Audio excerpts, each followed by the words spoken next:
माता पार्वती और भगवान भोलेनाथ से जुड़ी हुई एक कथा है। जब माता सती ने देह त्याग दी, तब माता सती के वियोग में भगवान भोलेनाथ लंबे समय के लिए ध्यान में चले गए। समय बीतता गया और एक दिन भोलेनाथ के पास हिमाचल राज और उनकी पुत्री पार्वती पहुंचे। हिमाचल राज की इच्छा थी और पार्वती भी चाहती थी कि उनका विवाह भोलेनाथ के साथ हो जाए, लेकिन भगवान भोलेनाथ तो तप कर रहे थे। सती के बाद वे दोबारा विवाह नहीं करना चाहते थे।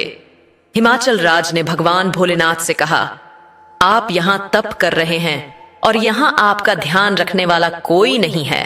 मैं चाहता हूं कि मेरी पुत्री पार्वती यहां रहकर आपकी सेवा करे।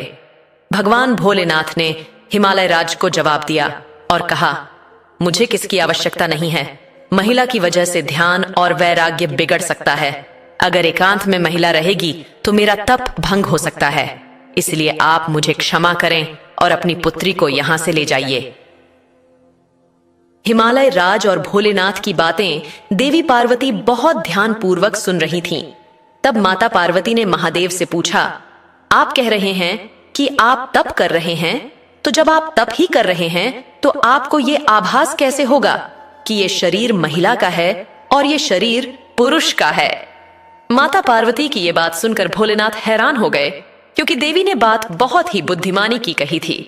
भोलेनाथ ने कहा, देवी आपकी बात सत्य है, लेकिन मेरी बात भी सही ही है। इसके बाद भोलेनाथ ने हिमाचल राज से कहा कि आप चाहें तो समय समय पर कुछ देर के लिए देवी पार्वती यहाँ आ सकती हैं और यहाँ की व्यवस्था सुधार कर वापस लौट जाएं। इस कथा में भोलेनाथ और माता पार्वती ने एक संदेश दिया है कि हमें अकेले में अपनी भावनाओं पर नियंत्रण रखना चाहिए।